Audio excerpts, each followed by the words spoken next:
Good morning, Jamaica. It is Monday, October 27, and we are still watching for Hurricane Melissa. Hurricane Melissa is a Category 5 hurricane. That is not something that you should take lightly. And so this morning, we have many of our ministers here with you to give you the information, the correct information. I am in so many WhatsApp groups, and I see all of these videos coming. Many of them are fake. And so we urge you to please listen to the official channels. We come here to give you information. We bring the ministers. We are taking questions from online also and from our journalists who are here. And so if you have a question, you can put it in one of the chats and we'll try to get to it. Please listen to the official sources. And with me today, I have several ministers, and we also have the Met Office with us too on ODPEM. We have Minister Desmond McKenzie, or Minister of Local Government and Community Development. He's also the Deputy Chair of our National Disaster Risk Council, and so he's leading a lot of the operations here. He is our prime or minister or focal point in relation to disaster management. We also have with us the Honorable Darrell Vaz, our Minister of Energy, Telecoms and Transportation. He's playing a very, very important role in all of the prep, especially with our utility providers. We also have with us the Honorable Matthew Samuda, our Minister of Water, Environment and Climate Change, and he'll be giving you significant updates also. With us, we also have Minister Robert Nesta Morgan, who is our minister that's responsible for works. He's been out there working to clean drains, gullies, and supporting our communities across this country. He will give you an update on the status of all of that. And of course, we have our team from ODPEM. They are the focal point for this. We are now in ODPEM's office. The Emergency Operations Center is live downstairs. Hopefully later on we can send you some images of what's happening there. We have teams that work throughout the night. They're working 24/7 monitoring what's happening across the country. We have reps from all of the key agencies, including the security forces and also the JDF there. So we are really getting prepared. Don't worry, your government has done the work, and we're here to report on what has been done and to take your questions this morning. So without much ado, we know the entire country is waiting for the man of the moment, Evan Thompson, or ever faithful head of the Meteorological Office in Jamaica, to give us an update on where Hurricane Melissa is and when we should expect to start feeling the effects of this hurricane. Evan? Thank you very much, Minister Morris Dixon, and good afternoon, good morning to everyone. Good morning, especially to our ministers who are in attendance, and of course, all the distinguished persons who are here, including, of course, you, the media, and the members of our public.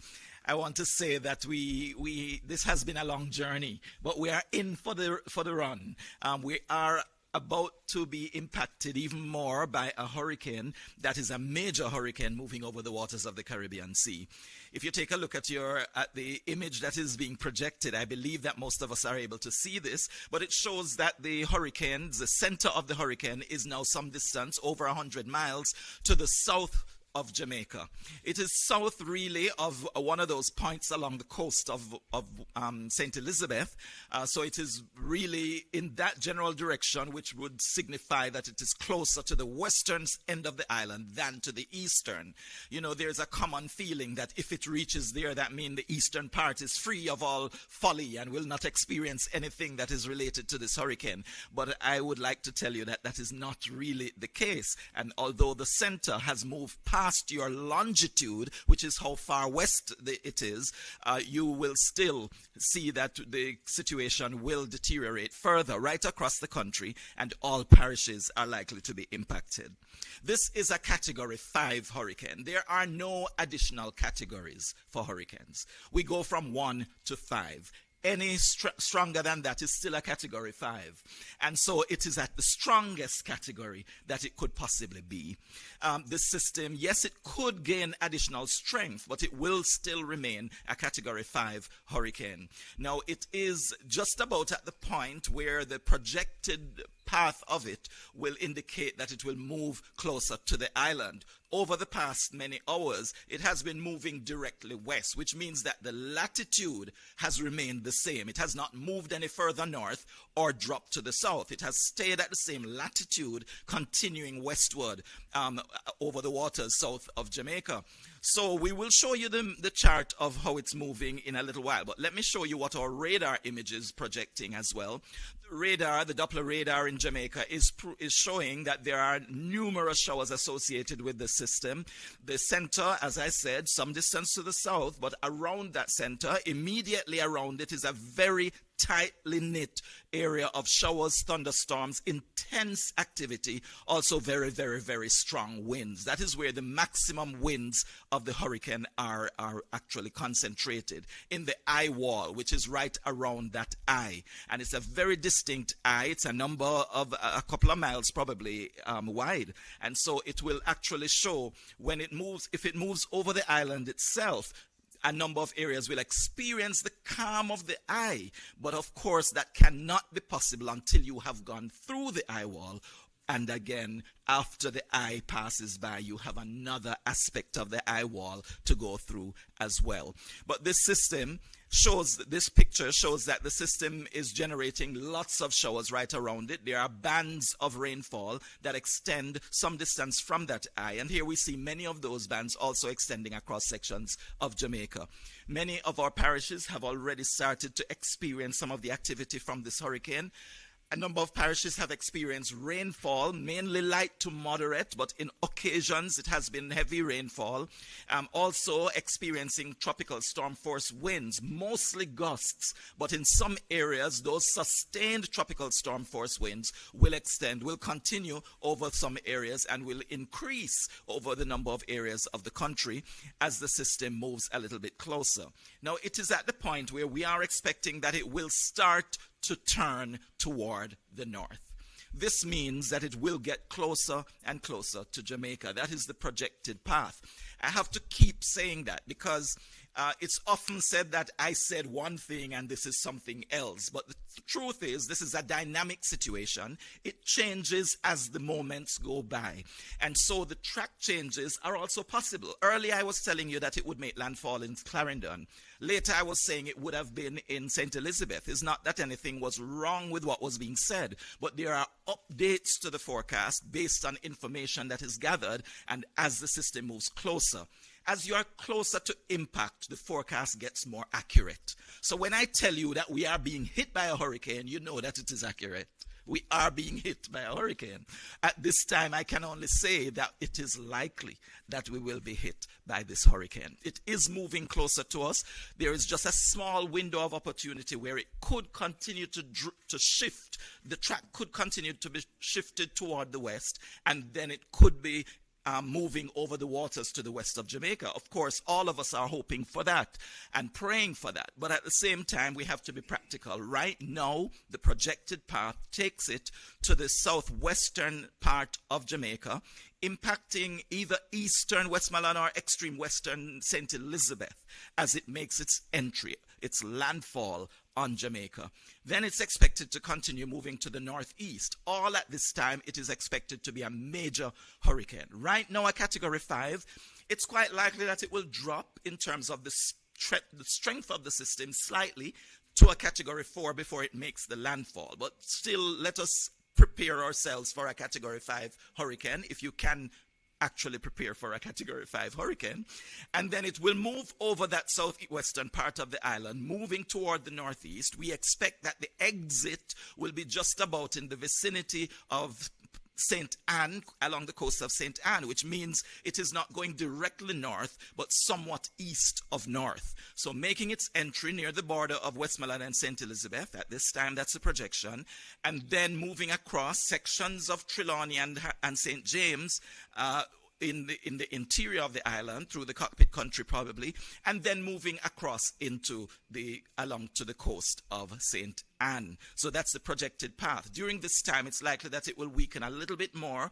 It may exit the island possibly as a category 3. It might still be a weak category 4 at that time, and then it will continue on its way closer to the eastern part of Cuba. So that is the forecast.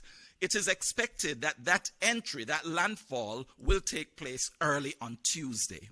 That means within 24 hours, tomorrow morning. It could actually be during the early hours before the sun. Is there a sun? We haven't seen it for a few days. but when at sunrise, we still have that time that we call sunrise, whether it rises or not. And so at that time, we should be seeing that there is a landfall of the center of this hurricane. A landfall means, yes, that the center is moving across the coastline, but it also means that the areas around that coastline are going to be most impacted. Around that eye will be most impacted. So parts of eastern Westmoreland, parts of western St. Elizabeth, and then surrounding areas of those moving as it continues to move, the closest areas to that center will get the greatest impact. We'll get the strongest winds reaching hurricane force. So hurricane force winds are expected over parts of Westmoreland as well as St. Elizabeth. The extent of hurricane force winds is just about 80 kilometers, I believe. Because it's about 40 on either side of the center. So that's the extent of hurricane force winds.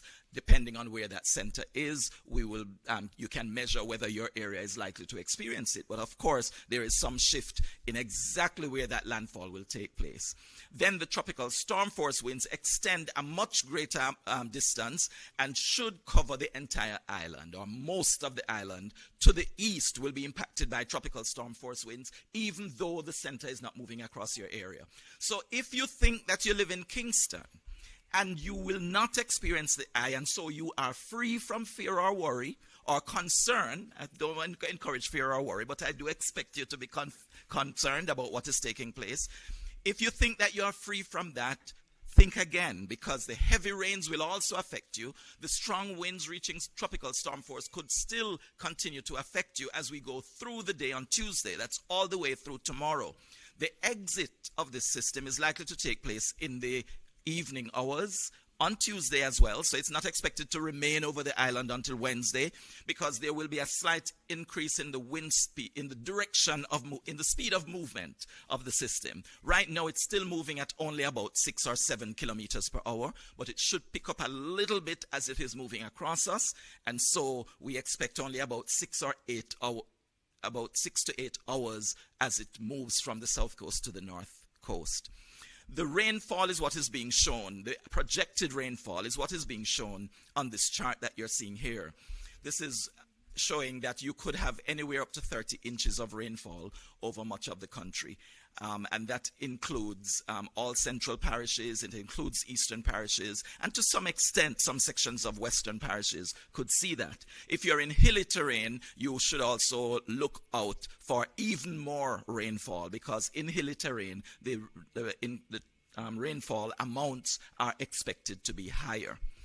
Of course, we expect that you will have a lot of flooding from this. And you can see on the picture that all of the island will experience even up to 20 inches of rainfall over sections of your area. So if you are in a flood-prone area anywhere across the country, you can expect that flooding is going to occur as long as the system moves in the direction that is projected. Landslides are also a very real possibility and likelihood, because as the soil is saturated and as the soil is loose, we are expecting that we will have landslides as well. Moving on, this picture shows a little bit about the storm surge that is expected. And there are some areas that are being highlighted where we see in the Black River area, that is where the highest likelihood of storm surge is at this point, based on the current projection of the track. The center should be just west of there, and therefore they would have the greatest likelihood of experiencing higher storm surges, getting up to like 16 feet. That's a possibility or 14 feet, I should say, in that area.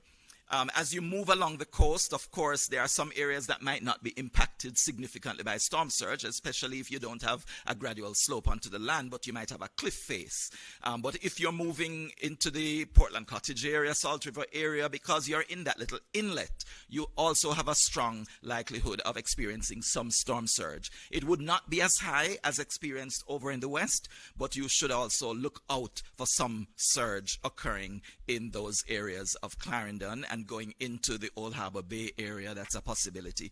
Also in the vicinity of, as we move closer to Kingston, as St. Catherine as you move from across the border from St. Catherine into Kingston, St. Andrew, along the coast, could also experience some amount of storm surge. And that is basically it in terms of the technical aspects of this presentation. I just want to encourage all of us to have faith in this time, believe that we will get through it, and we will get through it together. Nobody is on their own. If you feel that you're on your own, reach out to somebody. And if you see somebody who is alone and who seems very depressed at this time, seems very anxious, please reach out and offer some words of assurance, because this is not the end. It's the end of my presentation, but it's not. But it is not the end of our time here on this earth. We will move past it, and it's not all doom and gloom. The good news is that we can still hope for that shift in the track toward the west that would take the center off the coast of the island. So I'm leaving you with that last message. Thank you. Thank you so much. Thank you, Evan, for that update. As usual, I'm going to take the questions for Evan. If anybody has any questions, we will get back to more questions at the end. So I just want to check if anybody has any questions. All right, over there. How are we going to get the microphone over to you? And please say your name and introduce which entity you are with. Mic check. You hear? Oh, okay. You hear me. Okay. Morning, everybody. Mahiri Stewart, Nationwide News here. Question for Mr. Thompson. In terms of the system's movement once it hits Jamaican terrain, in the event of a landfall, so it leaves the waters and it reaches our terrain, the hilly terrain, the valleys, all the different characteristics that we have, how will it reaching landfall affect its movement as it goes across the country? Thank you for the question, Nationwide News. What happens when a hurricane moves off the water is that it loses its main source of energy. The warm sea surface temperatures is what really fuels these hurricanes. That's the primary thing that fuels them. When they move overland and there is no source of water, they tend to plateau or start to weaken. If there is a lot of friction on the land, if it's not just flat land that they're moving over and there are lots of hills, that also helps in kind of weakening the system. So that's why we often see systems moving from the east when they move over Haiti and the mountains of Hispaniola, that they tend to weaken significantly. Over in the western end of the island, although there are hills, they may not be significant to weaken that much. So there will be slight weakening, but we do expect that the system will still be a major hurricane when it exits. Hope I've answered. Okay. All right, we're going to continue then. I'm not seeing any other questions as yet. And just to all of our students who are watching, you heard some concepts from your geography class, longitude and latitude. Your teachers weren't just teaching you things for teaching you sake. They actually have relevance. You heard Evan using them. And so I'm hoping parents, if you don't know what Evan was talking about, ask your students, your children. They should know. We teach it in school. So we're going to be moving on now after having heard that very sobering assessment from Evan Thompson about this Cat 5 hurricane that is coming towards Jamaica. It's projected to come to Jamaica and will come across the country and will exit Jamaica still as a major hurricane. We're going to now hear from Minister Matthew Samuda, our Minister of Water, Environment and Climate Change, for some additional updates.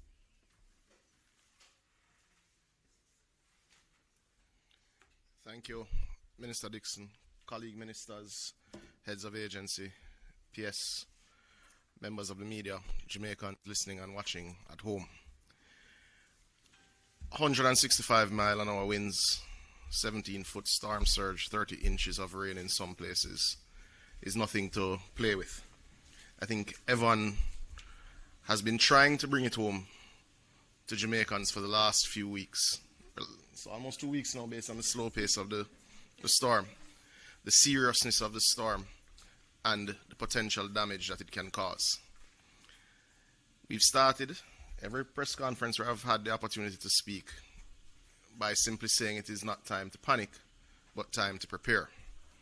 The time for preparation is all but over.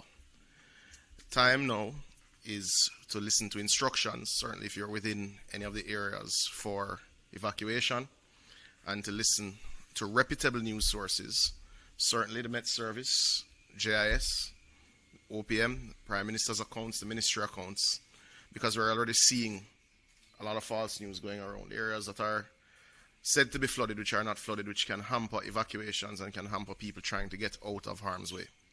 So we're asking all citizens to listen to reputable news sources that publish the Met Service data and the Met Service guidance, as well as NWA's guidance, and of course all the guidance from utilities. Moving into our utilities, and certainly NWC, to which I have responsibility for. As at midday, we will start publishing status updates every 3 or so hours in terms of which systems are indeed up and which systems are being impacted. We're already having impact in some systems in eastern Jamaica, which would have gotten the first set of waves where we're experiencing single-phase power. But in those areas, it would not be suitable to mobilize generators yet. So you will start to see, as the storm moves, well, makes a turn, Evan, and goes north and starts to get closer to us, and power systems start to go down, you will start to see disruption to water systems, we imagine, later this evening, going into early morning tomorrow. So we are encouraging everyone to backfill their storage, whether it is they have a tank or buckets or whatever it is they're using to put aside clean water. Now is definitely the time to put aside your water for storage and to use sparingly. Every drop will count. I am assured, having met with the senior management team of the National Water Commission this morning, that we are well placed to dispatch our 50-plus generators very quickly after the storm. We're in constant contact with suppliers, we're in constant contact with our emergency-based staff, and we're comfortable with where we are in that regard. I'm also comfortable with the work that we're doing with the JPS. JPS is, as we speak, in some areas, still, I know, doing some maintenance work on lines that go to particularly critical water infrastructure. And that does, I think that is a marked change from Beryl last year. As I said, this is a short update. The time for preparation is almost at an end. We encourage everyone to listen to the notifications and the advisories from reputable sources. We will ask you, post the storm, to be patient as we get the Water Commission systems back up and running. But we do have things in place, we believe, to get to 80% of our customer base relatively quickly. Now, that getting to, as we've said before, does not mean uninterrupted supply. Generators need resting time. Generators do have to be refueled. We will have to monitor these systems very clearly, but it will be a significant improvement from what you would have experienced in Hurricane Beryl. Thank you very much.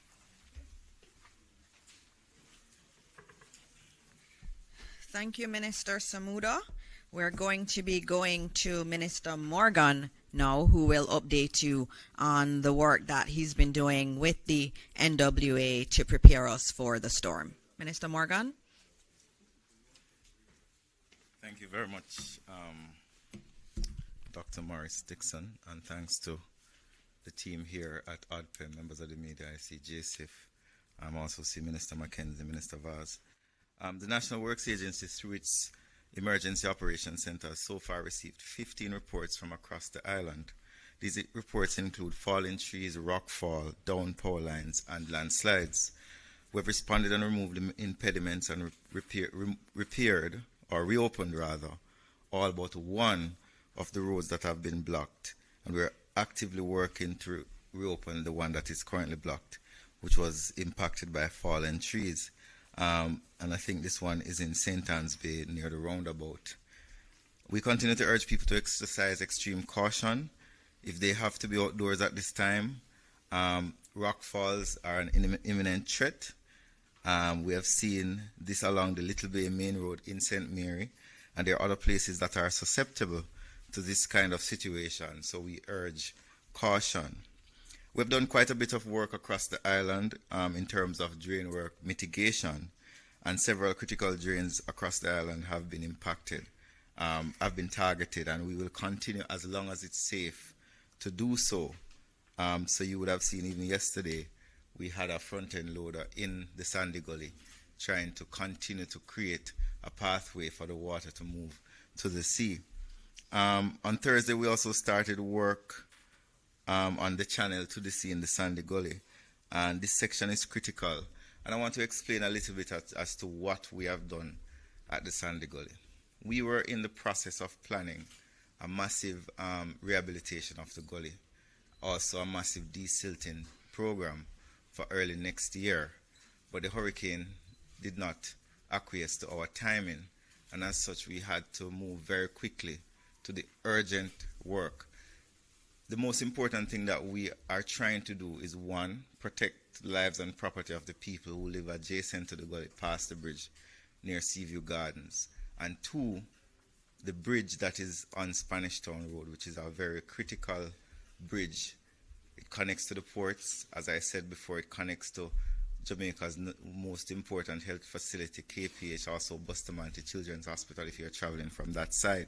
So it's very important that we not allow that bridge to be damaged if the hurricane does inundate that area. We've removed 500 loads of silt from under the bridge or in the vicinity of the bridge over the last 5 days. Some persons are saying, well, we should clean all the way to the sea. That is 1.5 kilometers from the bridge to the sea, and it is 37 meters wide.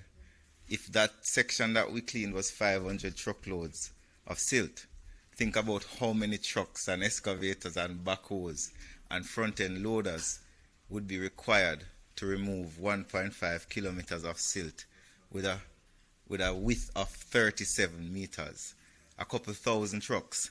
So we have done as much as the engineers have said we can do at this time to create a pathway under the bridge so that water can flow. Based on what we have done, the bridge is safer. The flow is no longer compromised. And while we have done much work to mitigate the impact of the impending hurricane on our infrastructure, we want to appeal to the public. And I know Minister Mackenzie has done so, and Minister Samuda has done so, Minister Vaz. Do not interact with infrastructure that you think is compromised. If the bridge looks shaky, do not attempt to go on the bridge or across the bridge. Do not try to traverse gullies that are flooded. We've had historical evidence of persons in very powerful vehicles seeking to traverse gullies, and they lost the competition. So we're advising the public that this is a serious hurricane. Our gullies cannot be used while they are flooded. We know that persons may be wanting to go to their farms and visit their relatives after the disaster, but we must listen to the bulletins from ODPEM and the other relevant entities to tell us when the infrastructure is safe. The National Works Agency will carry out a very quick assessment of infrastructure after the storm has passed and when it is safe for our teams to do so.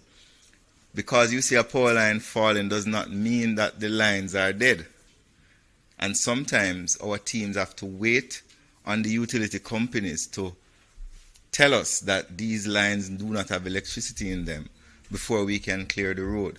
And those are some of the things that we have to do before we start clearing. But we'll be doing critical assessment of our important infrastructure, and we'll advise the public when this infrastructure is in a state that it can accommodate persons and traffic. So we are asking citizens to avoid using or approaching any road or bridge or structure that appears to be damaged, cracked, or unstable. And you can report such cases to our emergency center. And I will repeat the number. I will give you the number here. 658-213-2557. That's 658-213-2557 to 60. Let me give it a third time. 658-213-2557 to 60, or 876-312-3991, 876-312-3991, and 876-312-3987. Or you can contact the Office of Disaster Preparedness and Emergency Management. I wish to thank the NWA teams, the contractors and first responders, and community volunteers who continue to serve on the front lines of this period of national emergency. I want to repeat again. Can you repeat again, Desmond? Or I want to repeat. Do not cross flooded gullies and roads. Do not cross flooded gullies and roads. Do not seek to navigate compromised or damaged infrastructure, whether it be bridges, whether it be culverts. Report damage to ODPEM and the National Works Agency. I also want to say finally, some gullies will not be able to accommodate the volume of water that is about to fall on Jamaica. I'm speaking directly to the persons on the McGregor Gully and Burger Gully. You know that when it rains heavily, the gully overflows. There are other communities across the island that know when it rains heavily, the gullies are not able to accommodate the water. You should move. The government has opened many shelters, over 800 shelters across the island. The shelters are safe. The National Works Agency and the emergency services may find it challenging to rescue you during the hurricane when the gullies have topped their banks. So we're asking again, while we have done mitigation will not necessarily conquer a Category 5 hurricane. So we're asking persons along these gully banks to be careful, to watch, to leave if you can, or to leave if you should leave, as we know that the gullies will not be able to accommodate the water. Thank you very much, ladies and gentlemen. Thank you, Dr. Morris Dixon. Thank you very much, Minister Morgan. And as I listen to you, as Jamaicans, we remember other times when we've had floods and we've had rivers that became impassable and we had people trying to go through gullies. And as you were speaking, I was remembering something that only Jamaicans would have reference to, was that Can I Cross It song. Remember Clifton? Yes, that's what you were saying. Clifton Brown, he said, we cannot cross it, and we're not going to cross those bridges, and we're not going to go across those rivers. We're going to heed the warnings that have been given here. And so, with that said, we are now going to be having Minister Vaz, but before that, just reminding you that as Minister Morgan has said, a lot of work has happened. We do have NWA here in the room, so we can also take some questions after. But their teams have been out there working really hard to do as much mitigation work as they possibly can. And so we thank you and we thank the teams that are out there working with the NWA. We are now going to move to Minister Vaz. Everybody wants to know what's going on. We know the airports are closed. Energy, transportation, telecoms. Morning. I'm moving away from saying good morning. And from now until whenever we recover, I will just say, Almighty Father, spare us. Let me start with some of what I've said before. The airports remain closed until such time as the hurricane passes. The toll booths are all open, both on the east-west and the north-south, not just on the main, but on the exits as well. And those will remain open until such time as the recovery of the hurricane is at a point where we can reopen. JUTC, all bus service has been terminated. Only emergency services for JUTC, which I'll give you some information. And as I would have said last night, that we have also activated our rural school buses, which will play a critical role in rural Jamaica. We have over 60 school buses that are in all parishes, across all parishes.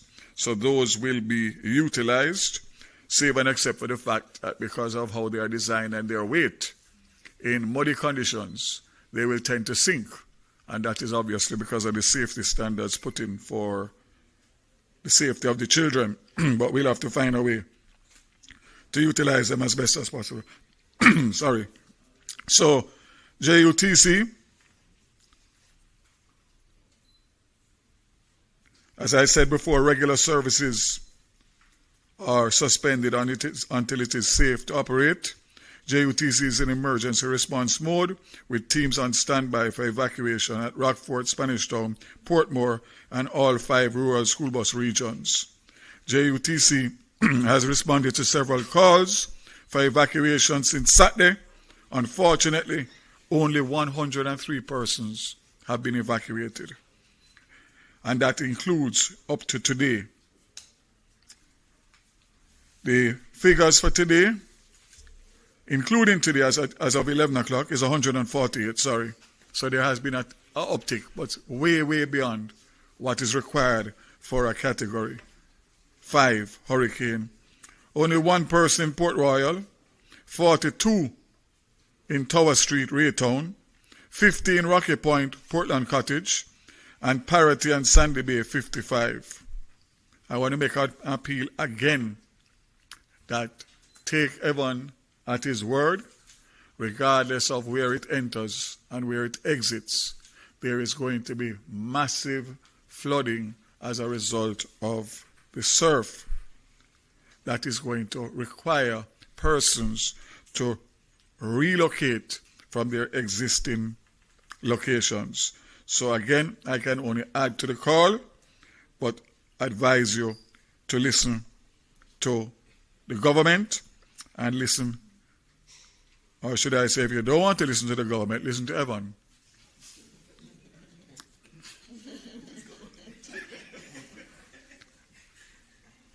JPS report, there are no major incidents currently on the electricity grid. However, the system is beginning to experience the effect of heightened wind and rainfall extending across the island. There were areas in Portland and St. Thomas that had outages, but crews were unable to respond immediately because of unsafe weather conditions. These are being addressed along with other reported outages across the island. At 9 a.m. this morning, there were 51,439 customers without electricity, broken down as follows. 33,633 customers in the West, that's 65% of the outages. 13,009 in Central, it's 25%. And 4,797 in the East, 10%. Outages are increasing with deteriorating weather, and with each outage affecting on average 50 to 100 customers. The major cause of outages are trees on lines due to the high soil saturation levels. There are approximately 550 persons pre-positioned and are responding to outages as weather conditions permit. Let me remind you, take note, the My JPS app and the emergency line 888 called JPS, which is 225-5577, 888-93-5577. Let me repeat those.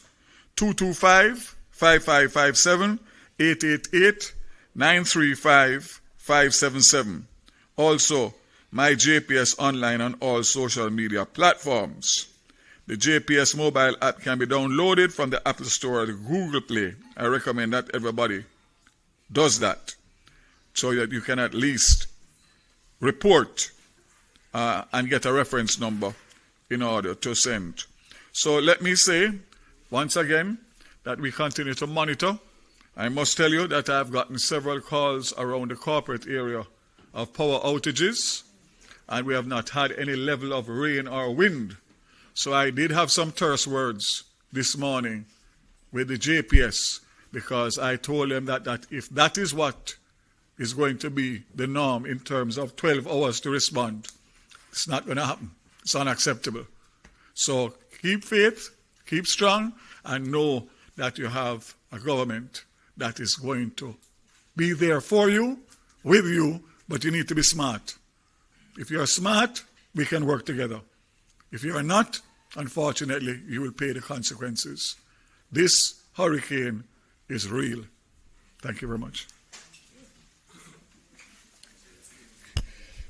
Thank you very much, Minister Vaz. For those who are just joining right before Minister Mackenzie comes, just reminding you that Melissa is a Category 5 hurricane that's projected to make landfall somewhere near to the border of St. Elizabeth and Westmoreland.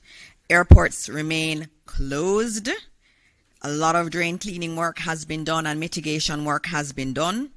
Evacuations are being done through JUTC. JUTC has been there with the buses waiting to evacuate people, but many are not going on those buses. And so we urge you to evacuate now. Evacuate today because the conditions will deteriorate. You also heard that there have been some outages across the country in terms of electricity, and a lot of that has been related to trees on lines due to the saturation of the soil. And we'll give you the updates again, the key points for you to remember at the end of this. And so now we're going to hear from Minister Desmond Mackenzie, or Minister of Local Government and Community Development, and Minister who has responsibility for ODPEM. I'm wearing an ODPEM pin now. They just gave me a pin. I'm apparently now an honorary member of the ODPEM team, and I'm very happy to be a part of this team. You're all doing a fantastic job, and thank you. So, Minister, please join us.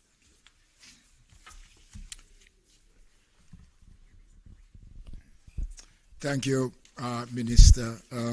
Good morning to each and everyone, and especially to my colleagues. Welcome, Minister Morgan, for joining us this morning, and to our viewers. First of all, let me start off with some information on our shelters. As I have reported previously, there are over 800 shelters across Jamaica.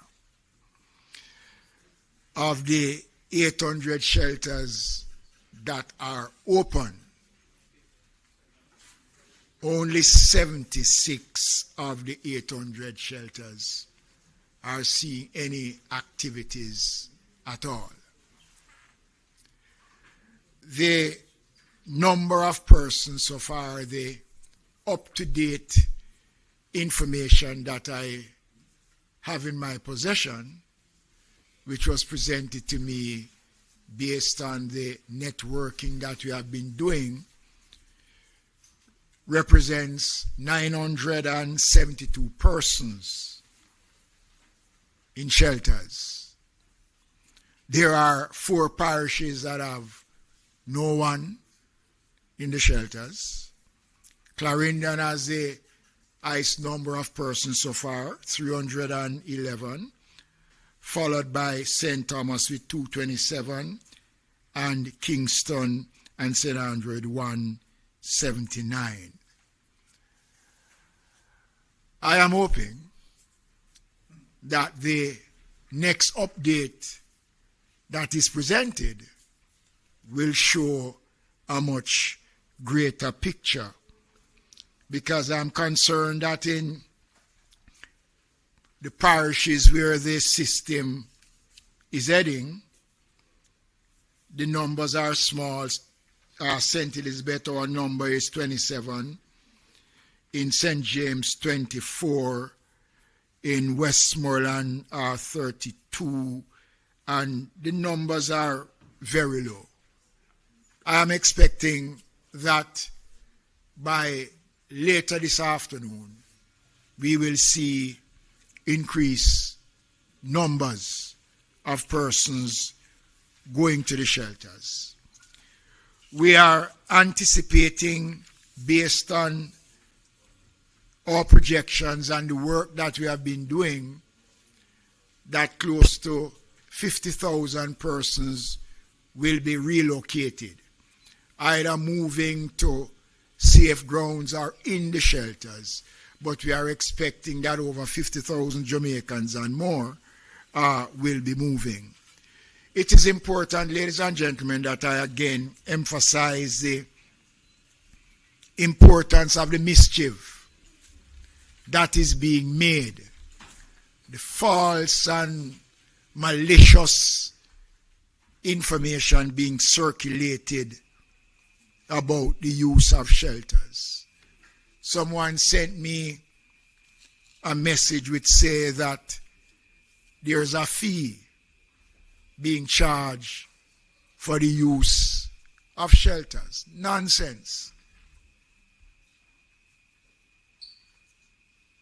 What is happening is that there is an attempt by persons with bad intention to create confusion at this time. The country don't need confusion at this time. The only passport one need to go to the shelter is that you go, the shelters are there, we separate male from the females, families stay together, walk with your medication, walk with some water and crackers for the first couple of hours, but once the centers are activated in a way, there is nothing that those persons who are in the shelters will be denied of. Again, I urge Jamaicans not to listen to misinformation. It is bad at this time for us to be getting this kind of information. We still have some challenges with some of the persons on the streets, the homeless. On my way here this morning, I passed about 6 of them with their cell phones doing TikTok. I want to make it clear. The mandatory order has been signed and is in effect. Let me advise the public that the Director General of ADPEM can take the necessary actions that he deems fit. And persons can be arrested and fined for not complying with the order. We don't want to go there. Evan was here earlier on and he explained the challenges we face from water, wind, lightning. The government is doing all of this in the interests of the country. We are ensuring that the Ministry of Labor and Social Security, as I said yesterday, is on ready, working closely. Let me break to invite the Most Honorable Prime Minister to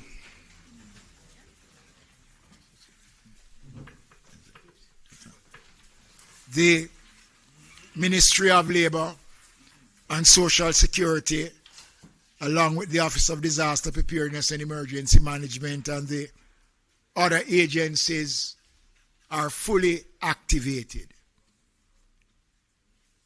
And already we are seeing where persons have been reaching out, seeking assistance, and we have been responding as we get the calls. So, ladies and gentlemen, it is 11:30 in the morning. There's not much time left. We have done everything that we can. And I am concerned. So far, I presently have the team working on getting more details out of the various parishes from our coordinators as to the numbers in regards to the shelters. The issue around the question of cranes that I raised,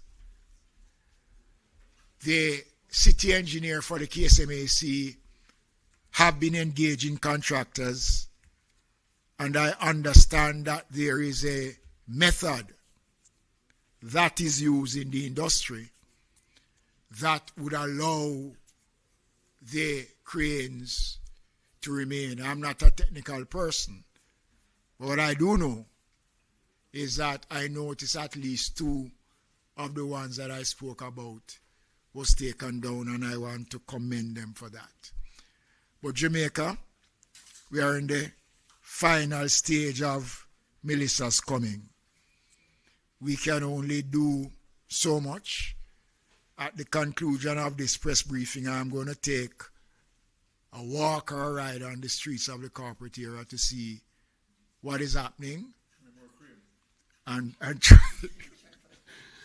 try to engage some more of our homeless population to go into the shelters. So this is my brief update on the state of readiness. A couple reports coming in, Minister Vaz, that there are a couple block roads in Portland, and the municipal corporation has moved so far to regain access to those roads that were blocked. Thank you. Thank you, Minister Mackenzie. And we now will move to our leader, our Prime Minister, who will be speaking to you. He's been coordinating all of this effort that we have. He is the chair of the Disaster Risk Management Council, and he has behind the scenes been calling all of us ministers and having us give our updates to him. I know later today he will also have a cabinet meeting, and so he is leading us on this mission to make sure that we are ready and that we have our systems in place for recovery. And so please welcome our Prime Minister, Dr. the Most Honorable Andrew Holness. Good morning, everyone. Thank you, Dana. Thank you, ministers, members of the press, Jamaicans at home and abroad listening. First, let me say that the mobilization of the government and our other stakeholders and partners could only be described as heartening. I am generally satisfied that all the entities, the entity heads and staff have responded. Right now, we're here at the ODPEM's headquarters, where the national emergency apparatus has been stood up. This is where all information will be fed and coordination will take place. So if I were to grade the preparation of the country, I'm a hard marker, so I would give it an A-.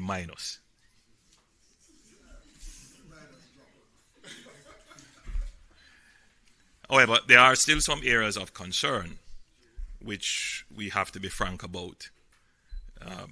We have over 880 shelters, 881 I believe, and I have personally visited shelters during disasters.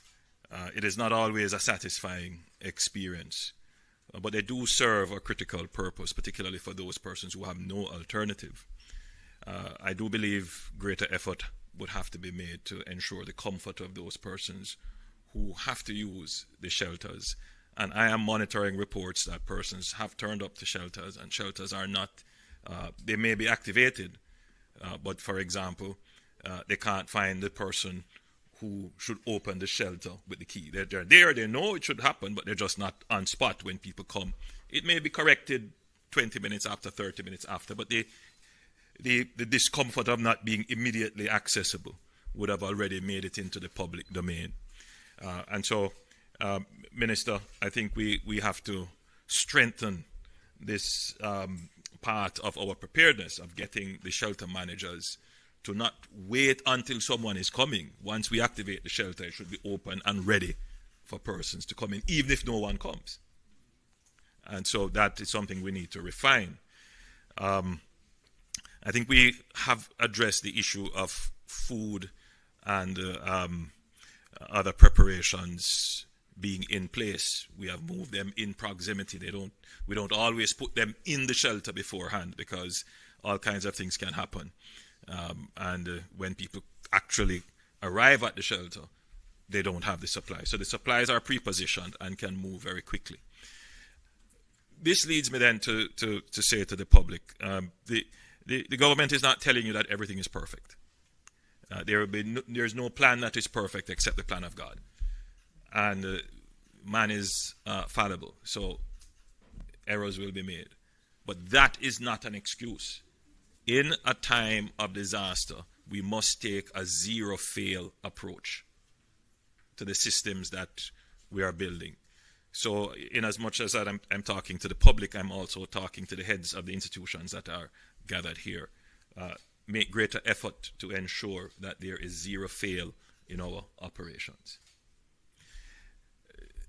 We also note concerns about drain cleaning. The government has said we have spent over $400 million on cleaning drains and making preparations. But yet we see videos circulating of drains not clean. One of particular concern would be the mouth of the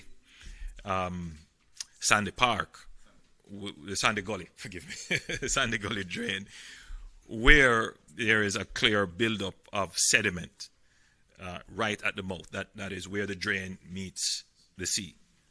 And there is concern that that could cause flooding. Now, of course, I am not an engineer, but from what I've been told and what I understand, the NWA has made a trench, in fact two, I believe, through that mound of sediment that has built up, which would allow the flow of water. But in any event, if there is a significant flow of water, the drain is already at sea level, and it is likely that what will occur is that the flow of water will wash the sediments and all the garbage down into the sea. So while it is a concern, it could cause flooding, the general thought is that it would not necessarily, in this instance, be a cause of flooding, because the pressure of the water coming down would be enough to move most of that sediment. But regardless of whether or not that is the case, the NWA has made the provision of cutting a trench through the sediment. The difficulty being that it is over a mile of sediment, and therefore the government, we would not have been able to, even with a month's notice, to move that sediment from the gully. So the best effort would have been to clear a path through the sediment. Also, we have taken a strategic approach. I've been informed by the NWA that in terms of cleaning the drains, they are not able to clean the length of all the drains. What they try to do is to clear the entrances for the tributaries into the drains and anywhere that a potential blockage could occur. So close to bridges where the gully is narrow. And I use this as a segue.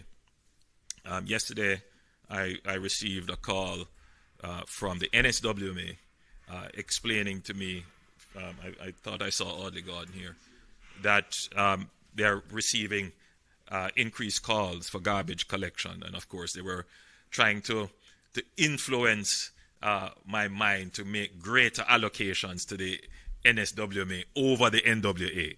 But we will make sure that all the entities have the appropriate allocations. But in that conversation, I was told that the greatest call now was for the removal of cuttings and trees. It's very important, though late, and the NSWMA will do as best as they can with the equipment that they have to move the cuttings, because it is the cuttings that creates the greatest harm to the blockage of the gully. So I know that citizens are following what we have said, cut trees that are a danger, but then don't move the trees and the cuttings to a point where the water could take them, and then they end up being lodged, turning sideways and creating a block in the gully pathways or drain pathways. If you can't get them carted away and they have to be on your property, secure them so that if there is flooding or water passing through, they are not moved into the drains, because that is where the real flooding impact will be caused. So I make that appeal. So the NSWMA will be moving as quickly as possible. I doubt they can be moving now and for the next 24 hours until after the hurricane. So I'm appealing to all citizens, if you have cuttings, secure them. Don't allow them to be washed away onto the roads. They will end up obviously in drains. And that goes for any garbage that you may have at this point in time, because that is what could really cause drains and gullies to be blocked and to overflow. I am sufficiently satisfied that the security forces are properly deployed in such a way as to prevent any break in law and order. Whenever there is any kind of disaster, there is always be that element in our society who is not a part of the common good and has no concern for their neighbor. And we have to protect ourselves against them and protect them as well. And the security forces, they are properly mobilized, and they understand how we should posture in this disaster. The rights of citizens must be respected at all times, even in a disaster. And so we have a legislative framework that will not just guide the emergency responses of the NSWMA and NWA and ODPEM and so forth, but it also guides how the security forces will respond. We urge persons to stay inside, stay within the precincts of your home, the curtilage of your property. Don't venture outside unnecessarily, because the winds, as you can see, can pick up at any time. The rains can come at any time. You can be caught in a flash flood. So we urge you to, at this time, stay inside. That's the safest place to be at the moment. And that gives less work to the security forces. Looting and other kinds of antisocial behavior, which I would include having parties in the rain, playing football in the rain, running in the gullies. I urge all our citizens, and I make a special appeal to our young people. Some have never really experienced the true impact of a hurricane. I urge you to stay inside. And I ask our heads of households and elders to engage with our young people so that they understand. More and more we are becoming sensitive to the issue of persons' mental health. Situations of uncertainty lead to panic, and it can lead people to deviant behavior that sometimes we who have been experiencing this matter may look on and say, this is stupid behavior, but really it is just part of the psychology of fear and anxiety that we need to have a better appreciation for, and we really need to talk to our young people so that they understand and they don't make light of it or make more than it is. Now, I'm fairly satisfied, Minister Vaz, that Beryl would have improved our level of preparedness for the continuity of service in the event of a disaster. So between JPS and our telecoms, I'm expecting that there should be a certain robustness, meaning the ability to withstand the impact, and a certain resilience, meaning the ability to recover quickly. I'm not saying that you won't lose electricity. Already, I've heard the report that over 50,000 persons are without electricity. But, compared to the customer base, and at this time, we seem to have been standing up fairly well. Not all our poles have been that were old and at end of life have been replaced, but I gather that a significant number of them have been replaced, particularly in the southwestern end of the island. And I know that the telecoms, they have made the arrangements to ensure that their transmitters and their generators are in place. I gather that there is a cable issue for one of our telecoms provider where some persons may be out of internet, but I know that they are working to have those restored as quickly as possible. The JDF is on full alert. They have put in place their necessary protocols. They have a system where they have specialized teams for disaster response. They call them the DART. And those teams are already stood up. But directives have been given that the entire JDF is now the DART. So their engineering corps, their various regiments and so forth, everybody will be used for the national good if we have a strike on our country through this hurricane category 5 that could cause significant dislocation. So we are as prepared as we can be. Of course, there is still room for improvement. In a disaster, you want to have the country of a singular mind. That means we are focused, because if it is that there is dissonance, then the need for a reaction and the reaction time is slowed, and that itself becomes a disaster. We have always had a very slow, if not non-response to the call for evacuation. And it is a balance between respecting the rights of persons to stay and protect their property and trying to balance the national good of saving lives and the expenditure of resources unnecessarily. I think generally we have struck the balance in favor of respecting the rights of citizens to stay where they are, though we give them the information for them to make the decision. We are in that zone where we have given the information. No one can say that the government was not forward-leaning in giving the information to persons who are in areas of risk. You have been warned. So it's now up to you to use that information to make the right decisions. Nevertheless, yesterday we issued an evacuation order. I'm not sure if Minister Mackenzie listed the communities for which the orders apply, and ODPEM, in assessing the situation, will effect the order depending on how the situation unfolds. Meaning that ODPEM with the security forces could very well go into some areas and effect, I'm using that word euphemistically, effect the evacuation of persons who are there. I don't know if you have started doing that yet. You have? You have started to go into areas to ask people to move and to actually move them. Okay. So, I just use this opportunity. I know it has been explained already, but this is an unusual system. Normally, a hurricane, you focus on two things, wind and rain, because it happens very quickly. Now we have to focus on three things. It's wind, rain, and the length of time it will probably linger over the country. Whilst we understand wind and rain and what it can do, but if it stays for a very long time, you're not just dealing with saturation. You're dealing with a higher level of destruction, a higher probability of landslides, a higher probability of flooding, even in areas where flooding would not have taken place.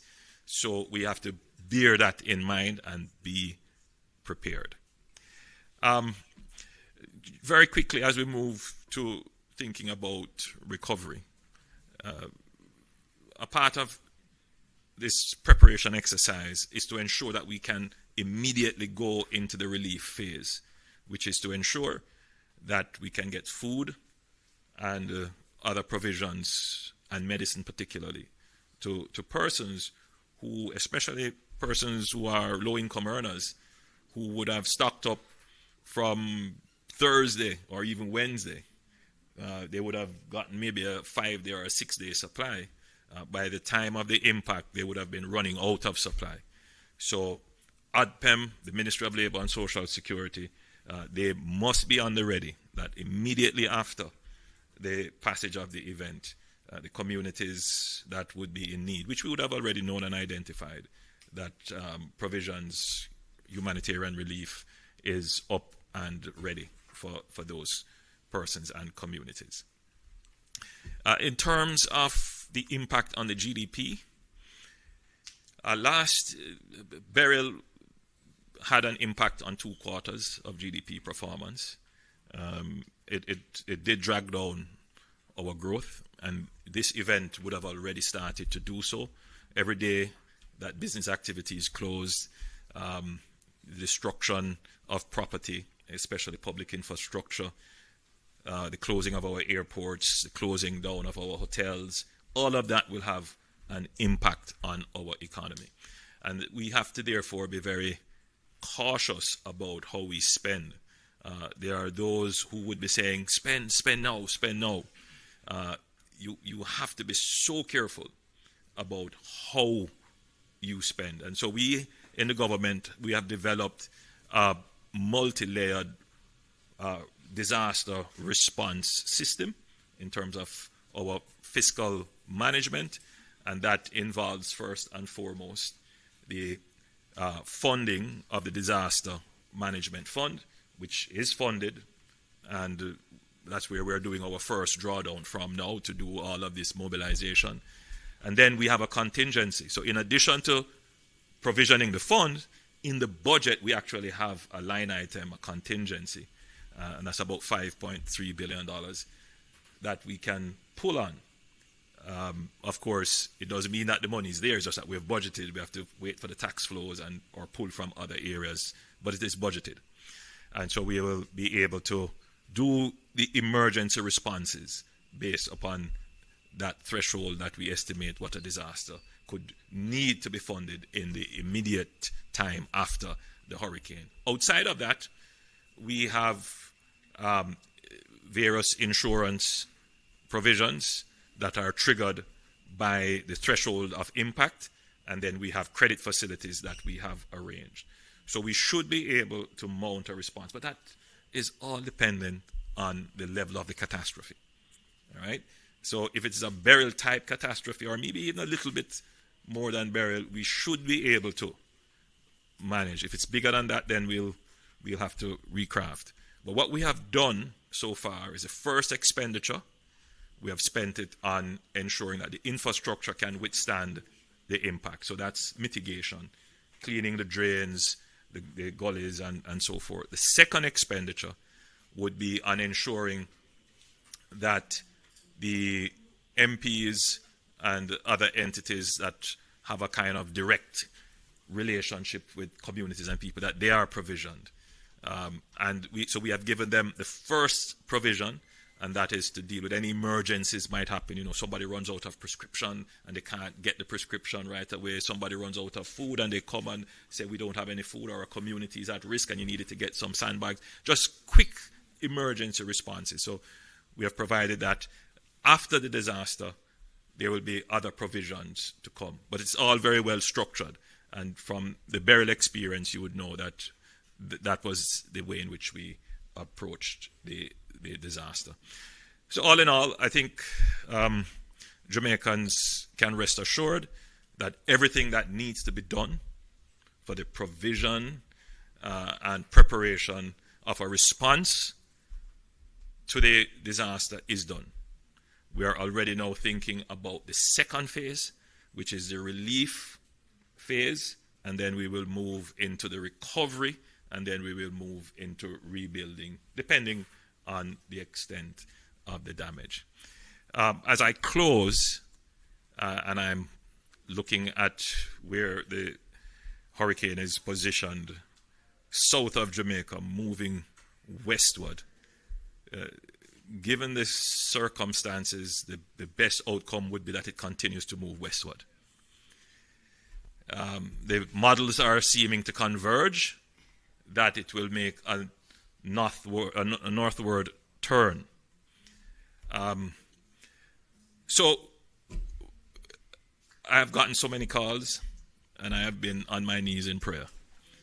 And I know that there are Jamaicans here praying for us, Jamaicans overseas praying for us, but more than that, it would appear that the entire world is praying for Jamaica. I've gotten so many calls from leaders from all over the world, in particular CARICOM leaders, who are all praying for Jamaica at this time. I'm a firm believer in prayer.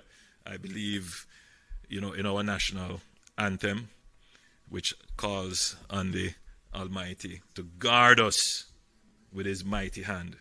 And in everything that has happened, in all the storms that we have faced and the hurricanes and the disasters, I am a firm believer that God has guarded us, even in spite of ourselves, even when we deviate and even when we are recalcitrant children. It is clear that there is a divine hand that is at work, and we should continue to petition as much as we can in our private moment, gathered as prayer warriors, as many have done, to pray for our nation. In Jesus' name, we pray. Amen.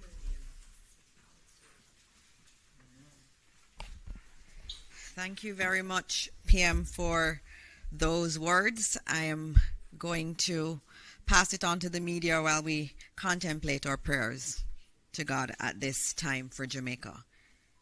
Is there anyone who wants to go first? All right, TVJ.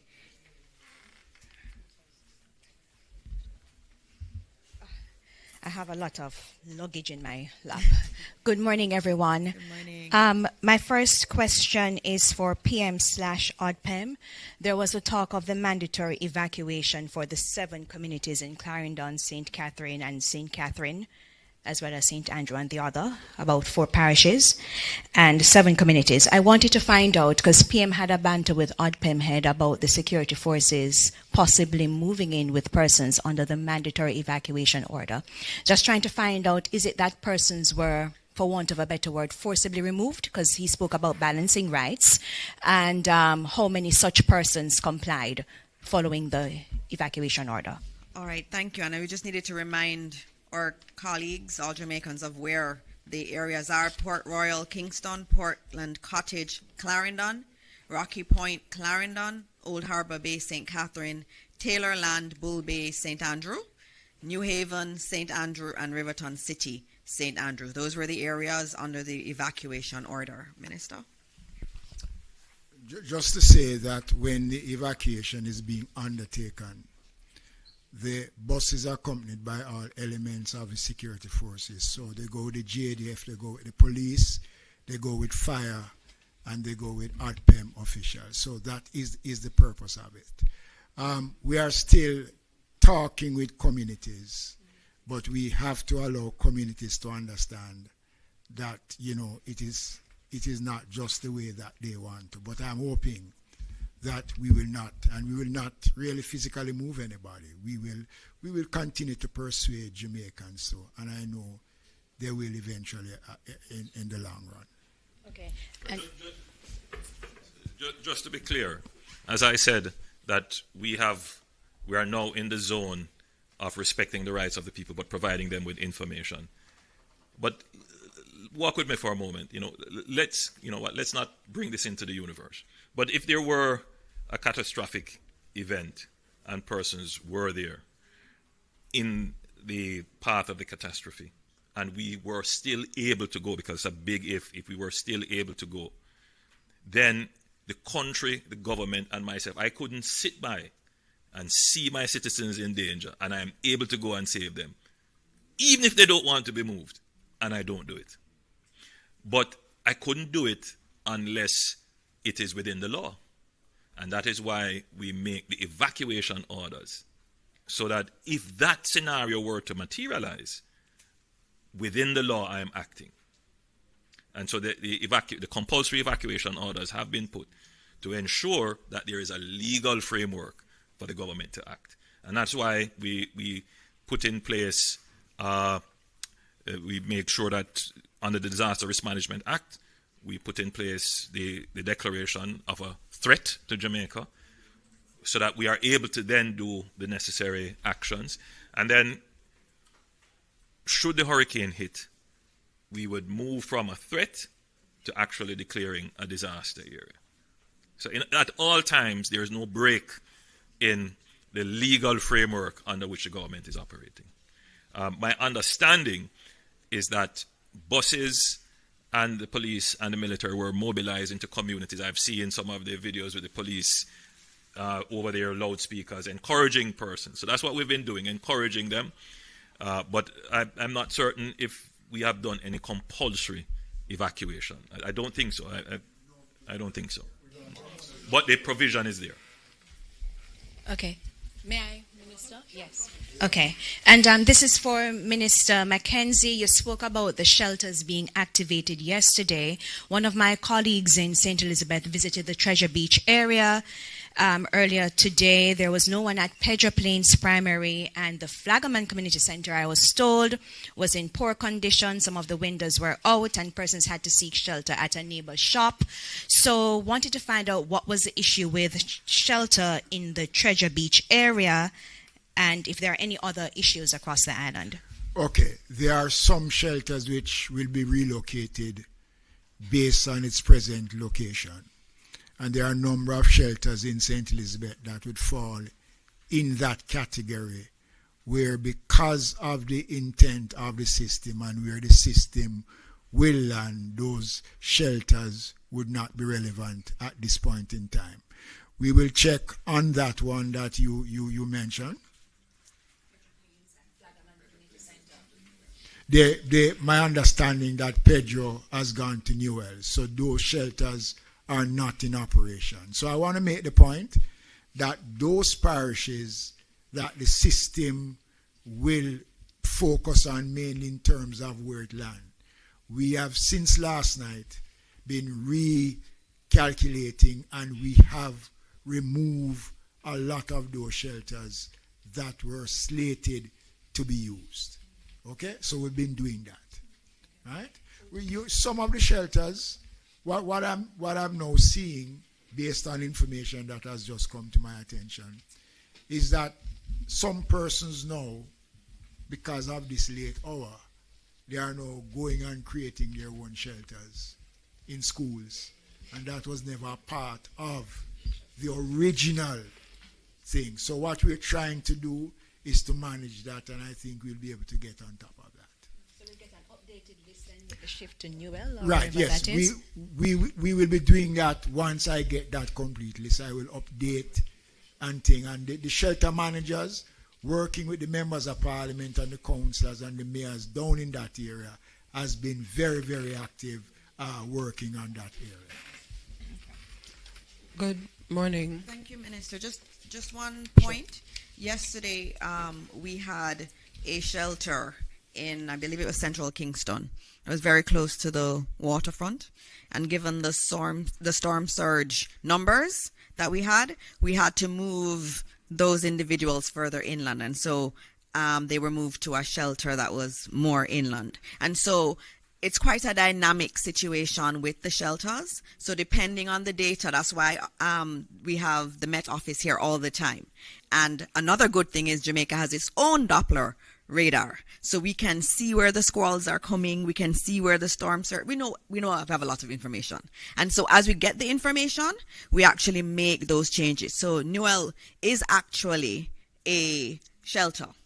It's just that they're moving individuals from one, right, Mr. Thompson? Moving from one shelter to the other, given the issues with that shelter. And so some changes will happen. We will notify and we'll get the message out as best as possible. We do have parish managers that are responsible for these shelters and are coordinating, and we'll just continue communicating.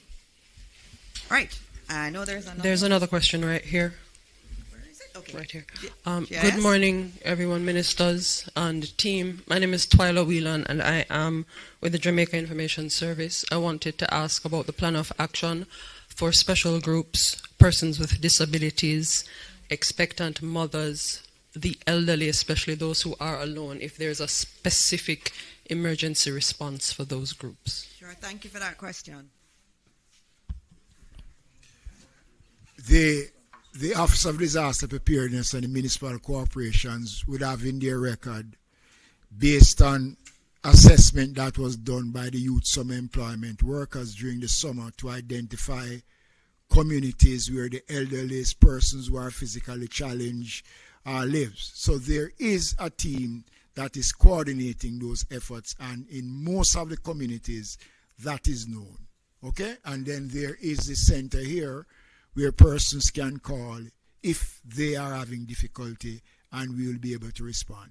But basically, all of those things have been taken into consideration because we have done a survey using the youth summer employment workers and the SDC to collect data in communities, working with the political directorates and the disaster coordinators island-wide. Thank you. And some of the shelters have been fixed in a way that persons who are physically challenged will have easy access to our shelters.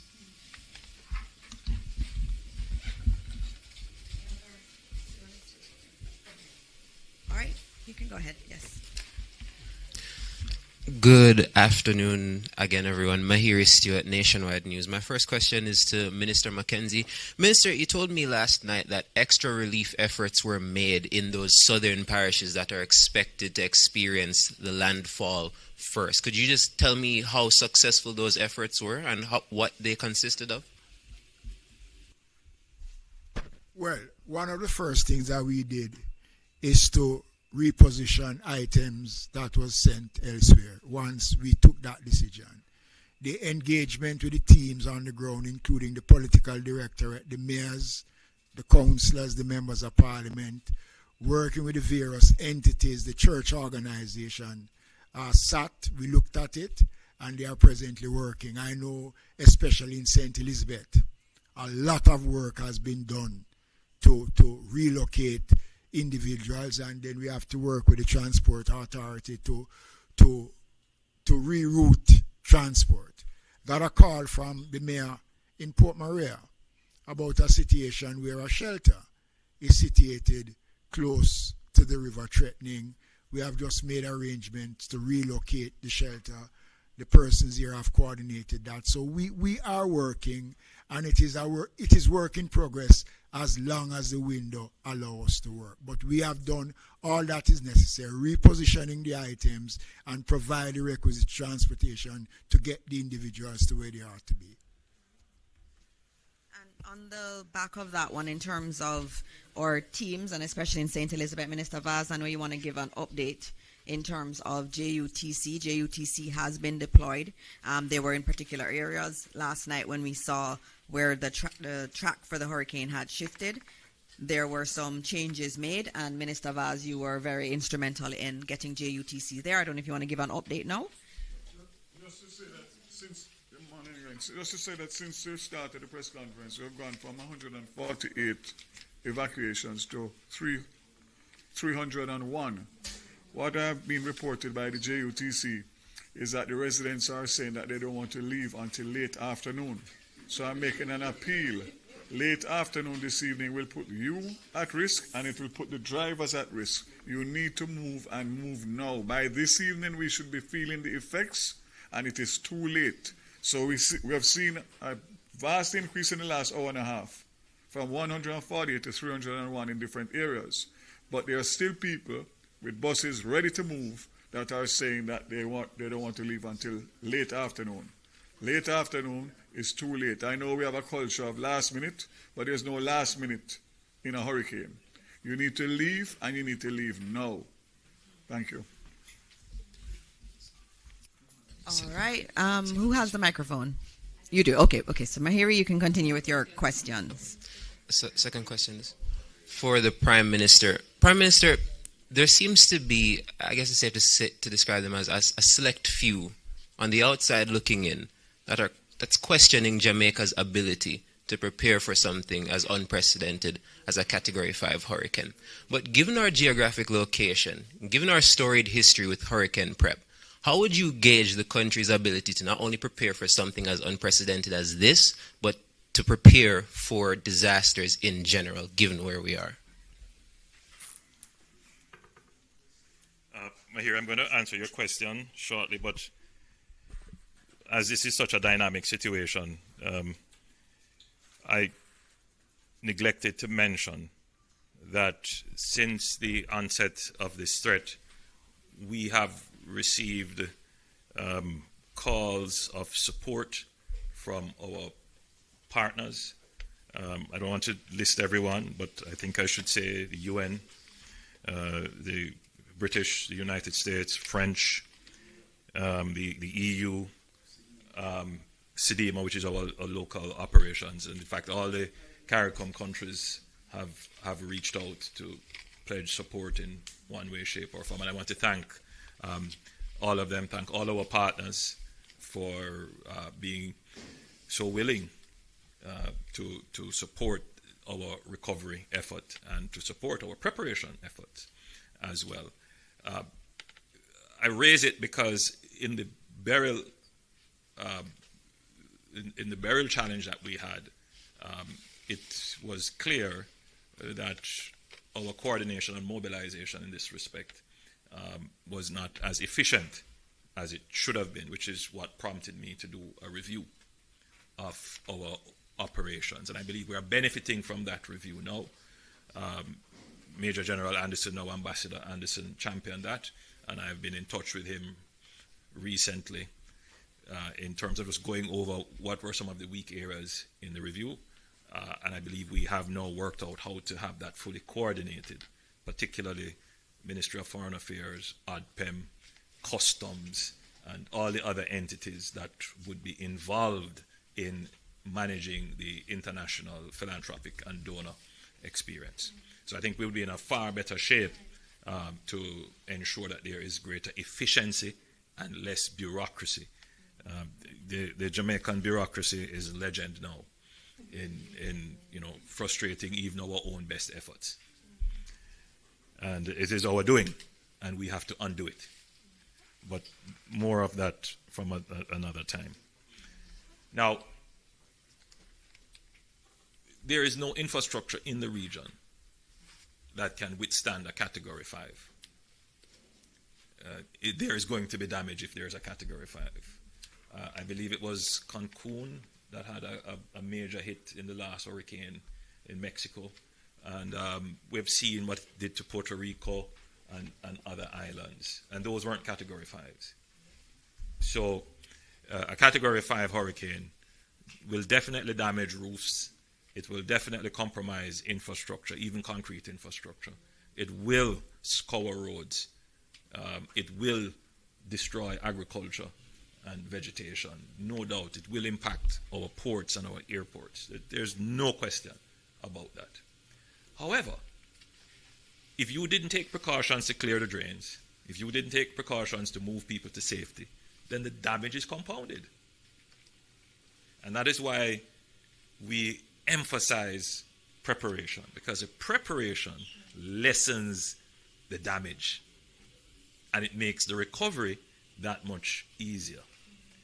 And we accept that there's going to be damage, and so you position yourself to deal with the impacts of the damage. So, for example, we know after a hurricane, we're going to have mosquitoes, and we're going to have dengue if it's not prepared for. So, Ministry of Health is putting in place measures to deal with that. I had a good talk with Minister Tufton 2 days ago. He briefed me on what he was doing. But the preparation started, during the COVID period when we bought a fleet of almost 100 vehicles to be used right across the island in vector control. So, yes, you're asking, are we prepared? In that instance, yes.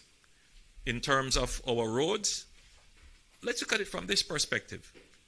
After Beryl, somehow we forgot that we had almost every day, straight to the first week in December, rains. So we had a hurricane, and then we had a tropical storm, and then we had consistent rains. If you were to accumulate that, that's the impact of a Category 5, scoring all our roads. We made a provision, we declared an emergency, we made a $2 billion provision in addition to a $3 billion program that existed before, and we consistently went about repairing. So yes, as it relates to the driving surface, we would be able to recover from that. Where we might have a problem is with the bridges. Because if bridges are dislocated, I mean, yes, you could put up temporary, what do they call them? Bailey bridges. We have about 30 in the island, Mr. Shaw, Stephen, about 30 or less. That smile says it's less.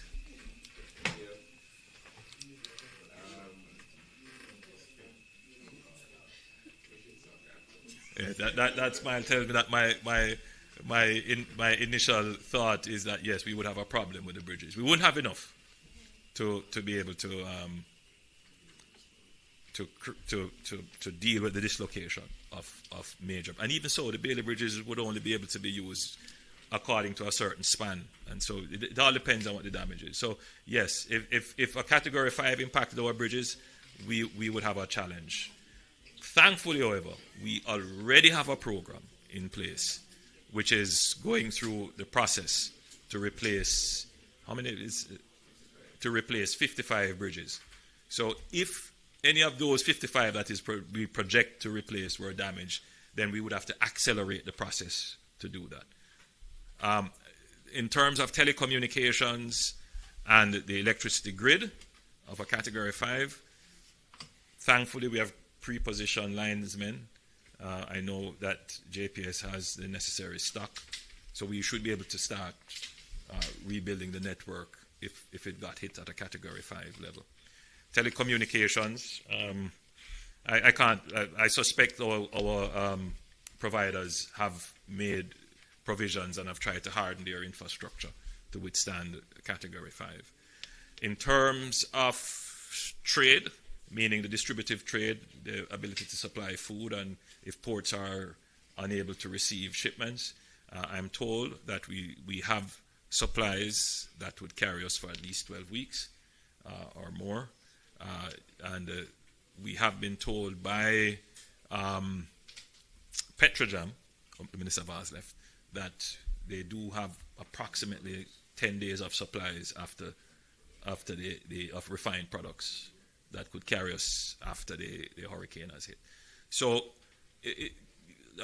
Category 5 would be a really bad disaster, but what I don't want is for Jamaicans to get into a depression that it would be the end of the world.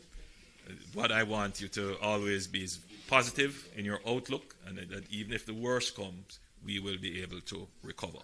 That's the position. Just to say, and we have been saying this for a very long time, but I don't think that the public has internalized it. And I'm going to use this opportunity to say what I have said 100 times already through all my budget presentations, all my speeches to the country, that we're living in a period of time where the norm is disruption through various challenges and events. So the way to describe it is that we're living in a period of time where you have multiple, frequent, intense, overlapping challenges and events. And we just have to become accustomed to that. Someone said to me, Prime Minister, you look so calm, and we're all panicking. We've come used to crises. All right, so it's, as I said, bear it in mind. At any one time, you have multiple, and they will happen frequently, often. They will overlap, so they're not going to be sequential. So from this, you're going to have a tropical storm moving into a hurricane, and then out of a hurricane, lingering rains, and then lingering rains, you're going to have health crises, inflation problems, fuel problems, all kinds of multiple crises happening all at once. And that's it. The challenge with the time that we're living in is that they're now intense.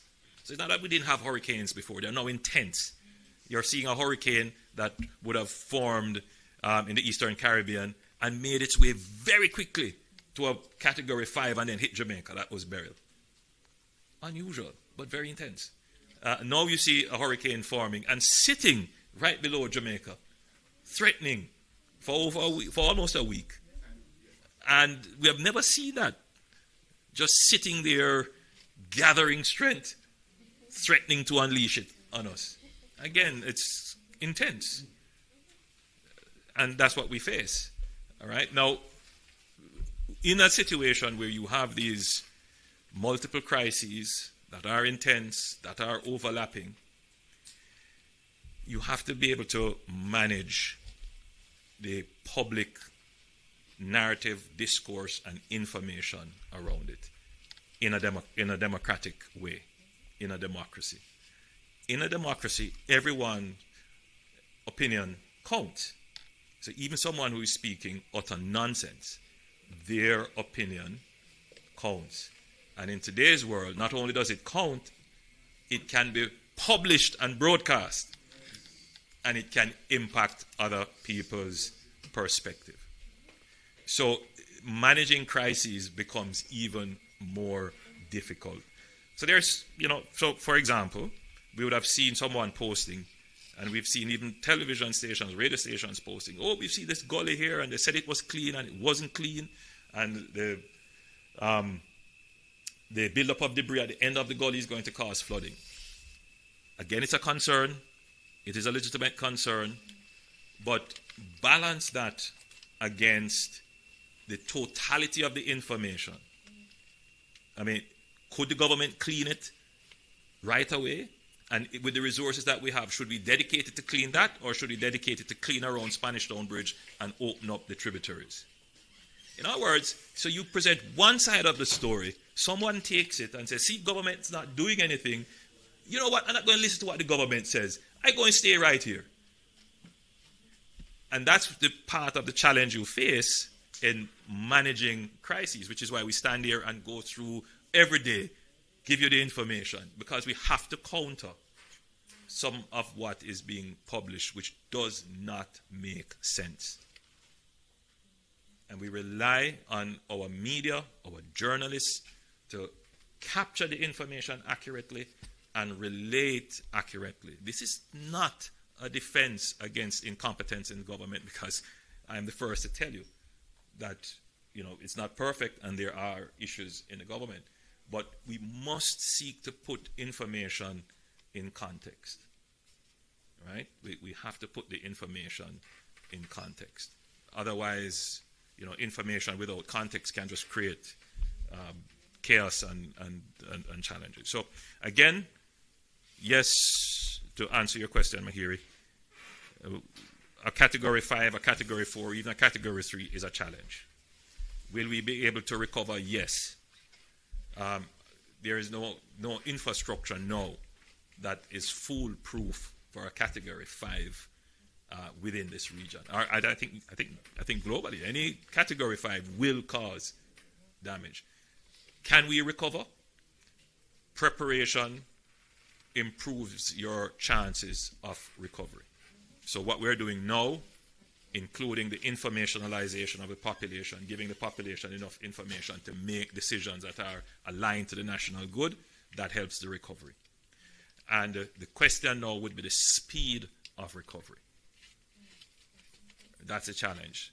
A category 5 will necessarily be a longer period of recovery. And that's what we really would want to have to go through that. And the measure of the recovery would be the number of quarters we spend in negative or low growth as a result. And we're trying to minimize that.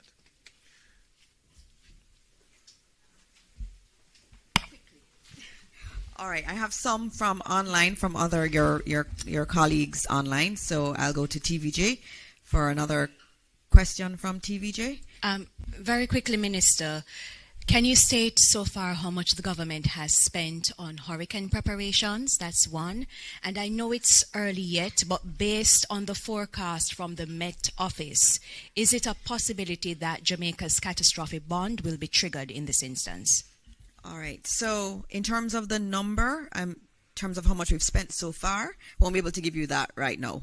We're kind of in the middle of, prep. We're not really adding up numbers right now, but we're spending appropriate numbers in terms of what we need to do to prepare. I'm going to add your question on the storm in relation to the catastrophe bond to a question that we do have for Evan. And so I'm going to go through those questions and we'll make sure that your question is answered. So I'm looking for the questions that are online, and I know Zara Burton had submitted some questions, and so I will ask those, and I think she is asking in her Reuters capacity. And I see, Minister, can you please give an update on how many people can be accommodated in the shelters? She notes that 28,000 reside in the affected areas based on the data that we do have from SDC. And she wanted to know if we have enough space for all of them. And I think the answer to that is a yes. We will, and it's not everybody that is threatened, and so we will make sure that we have sufficient space for those who need it.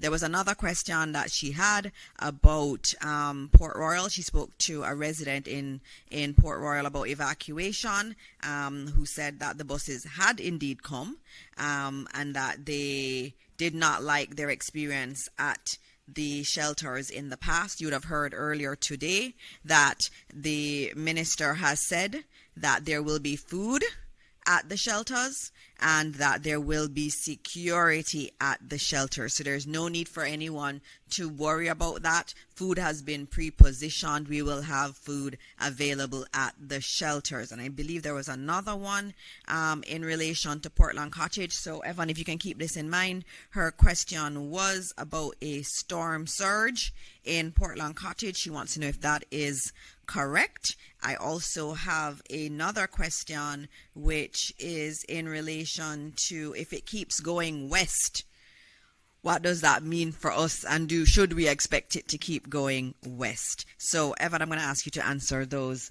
particular questions. Okay, well, let me start with that question about whether Portland Cottage would be experiencing any significant storm surge. It is quite likely. Portland Cottage will not be very close to the center, but it will still come under some of the major wind speeds that are expected to move onto the coast around that center. So it's not sufficiently far from the center for them not to experience those speeds pushing the waves onto the coastline. So that's to answer that question from Zara Burton. The other question had to do with... Oh, yes. Well, we expect that it will continue going west for a while, but in a short period of time, within the early part of this afternoon, the expectation is that it would start to turn toward the north. And so that's when we're monitoring to see whether or not we will actually see that turning taking place this afternoon. The later it happens, the better it is for us, I think.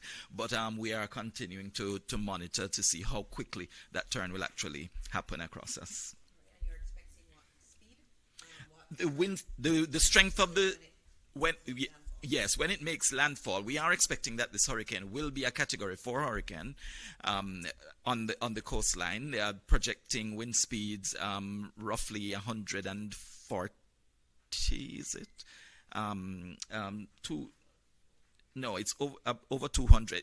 It's in the range of the Category 4 hurricane speeds anyway that are expected over the island at that time. I'm seeing maximum winds of about 140 knots. 140 knots. And well, I'd have to make that calculation for you. We normally give you the wind speeds in miles per hour and kilometers per hour. So I'll have to calculate that. But that is in the range of Category 4 status. Thank you.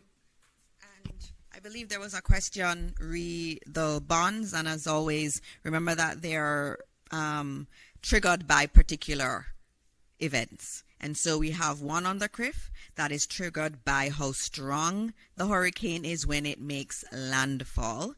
And we also have an excess rainfall policy that will be triggered if we have rainfall above a particular threshold. And so the team will be monitoring that, and of course the technical teams will work through what the actual numbers are, and so that will determine if it is triggered, and we will let you know as soon as we do know whether or not it will be triggered. I believe those are the main questions that we have. I don't see any other questions here, but our Prime Minister spoke about prayer, and we're going to be ending in prayer. And before we do that, though, I just want to note that we'll continue to put out information to you. There will be no information vacuum. Please go on the Prime Minister's page, GIS page, ODPEM's page, and you will get accurate information. We are planning to do another mini briefing later this evening because tomorrow we don't know if we'll be able to have this setup going and be able to get the feed out. So we're going to do one final briefing with the Met Office, the ODPEM team. Later this evening, we will announce what time that will take place. That will give us some time to know where the track has gone, what we're expecting overnight. I know in the night it's usually scary for people, and so before you go to bed tonight, you will be hearing from us, and we'll give you the latest information so that you are indeed informed. And so we are going to be having prayer now, and it is going to come from ADRA.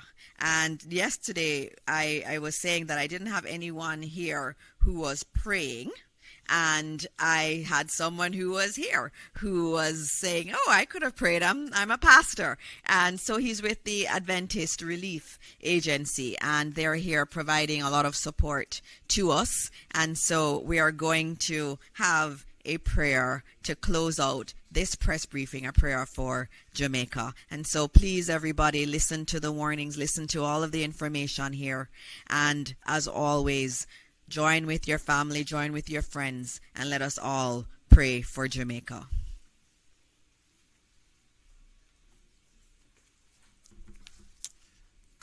Good morning. Afternoon, right? Good afternoon. I am Pastor Patrick Boyne. I am representing Pastor Country Director Henry. He's not able to be here right now, so I'm here just in his capacity trying to offer as much assistance as we can in our capacity. So I want to greet the Prime Minister and other ministers and all the other members of the National Disaster Risk Management Council, our first responders, our representatives from various institutions and partners, members of the media, and all those joining us on television and online. I believe that we all believe, Prime Minister, that prayer changes things. And so at this time, I invite you all to join me in standing, taking on an attitude of reverence as we look to our... Okay, not all can stand. If you can, if you can, just stand, take an attitude of reverence as we look to our God in prayer. Heavenly Father, Creator and Sustainer of all things, we come before you in this moment, humbling ourselves in your presence. You are Jehovah Nissi, the great protector, our ever-present help in time of trouble. We acknowledge that all creation is in your hands, and that we thank you for the grace and mercy you have shown, even now as we see your mighty hand causing even a slight shift to this storm. We are grateful for your protection over us and our beautiful island. Lord, we lift our leaders and all those who are tasked with coordinating and managing this process of preparedness and advisories and care.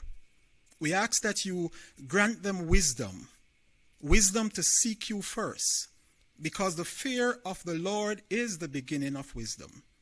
Let them know that without vision, the people will perish. Guide them in every decision, in every strategy, in every word spoken. We pray for everyone present on this island, whether citizen or resident or visitors. Keep us safe as the storm passes. Surrender us with your peace and your protection. And help us to remember that we are our brother's keepers. Lord, your word reminds us that whatever we do for the least of these brothers and sisters, we do unto you. We give thanks for all the well-thinking Jamaicans, both here and in the diaspora. For all our partners, both local and international. We pray that the spirit of philanthropy be rekindled and you, God, will multiply and stretch the resources that we have, Lord, as you alone can, to reach those in need and to encourage and to ensure that no one is left without help. Father, in this time of uncertainty, give us calm spirit. Grant us patience and keep our hearts hopeful. Help us to trust in you. Trust your heart even when we can't trace your hand. For we know that without faith it is impossible to please you. Lead on, O King eternal, and guide us through this. Be a shelter in the time of storm. We pray all in the mighty name of Jesus. So I encourage us to join in this prayer as we say, Eternal Father, bless our land. Guard us with thy mighty hand. Keep us free from evil powers. Be our light through countless hours. To our leaders, great defenders, grant true wisdom from above. Justice, truth, be yours forever. Jamaica land we love. Teach us true respect for all. Stir response to duty's call. Strengthen us the weak to cherish. Give us vision lest we perish. Knowledge send us, Heavenly Father. Grant true wisdom from above. Justice, truth, be yours forever. Jamaica land we love. Amen.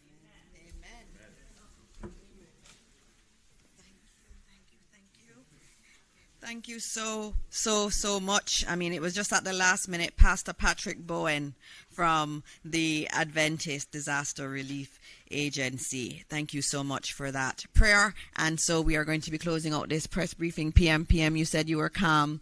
I got something this morning that said that in the midst of a storm, God either quiets the storm or quiets the person leading those in the storm. And I think he has blessed you very much, PM. And so thank you all, and God bless Jamaica, and we'll see you later this evening for another briefing. Thank you.